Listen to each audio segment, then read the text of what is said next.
Supplements, where to start? I've tried many over the years, and I've also read lots of studies about how they can also hinder your ability to adapt to training. So these are questions you have. Let's dive in about supplements.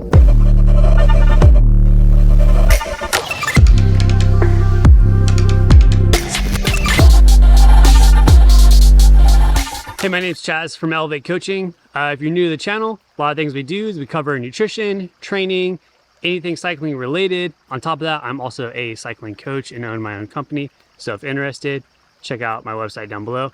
Anyways, when it comes to supplements, there's an infinite amount that you can actually buy. And honestly, I have a lot of friends who are like, man, you should try this. This one really works. You should try this one. Companies out there will say this will help recovery, this will help boost your VO2 max, this will give you better endurance, all these different things. And honestly, supplements can be very confusing on which ones you actually need versus ones you don't need. Some of them you actually need, and a lot of them you don't. So I just want to kind of unpack a few different supplements that I think would work best if you do in fact need them, which ones to kind of maybe stay away from, and then also how to know if you actually need to start supplementing something.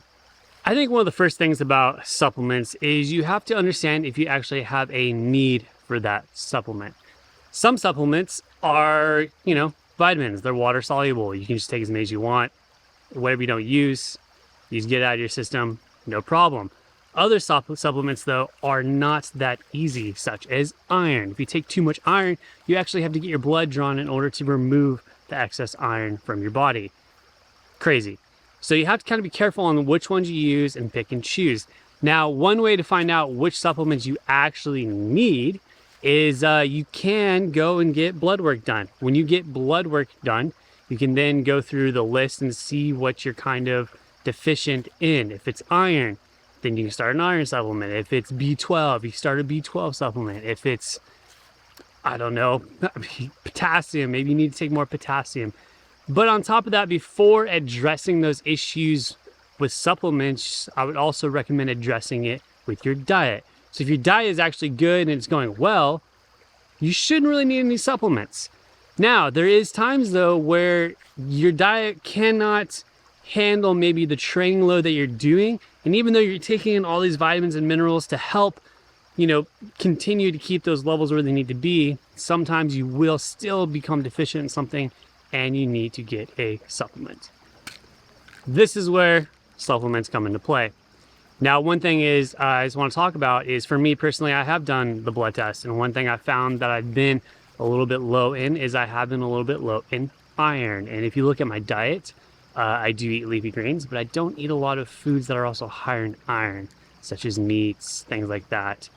So iron is something that I do kind of supplement with. And for you, if you were low in iron, that is something I would consider getting.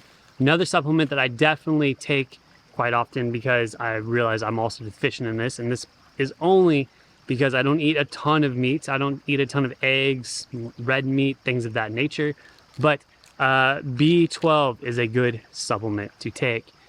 Recently, I found out I was on the very low range of B12, so I started supplementing B12. In a couple months, I'll get another blood test, see how that's going, and then supplement as needed from there. Now, those are like basic need supplements that you might need. You might need iron, you might need B12, whatever your labs kind of show, you can go and find a supplement to help aid in that if you can't correct it with your diet. Now, outside of that, there is supplements that can hinder you. And honestly, I think a lot of people will see things and go, I need to take that because that professional is taking it. Or I need to take that supplement because that person over there is taking it. Or this company is really promoting it and it sounds like a good thing and it works for them and it should work for me. Like, don't go about supplements that way. Only take the ones that you actually need. Lastly, I think it's important to find a company that you actually believe in and that you trust. One company that I trust for supplements, and honestly, I get probably 99% of my supplements, the ones that I do have to take from them, is I use Thorne Nutrition. I really like Thorne's products.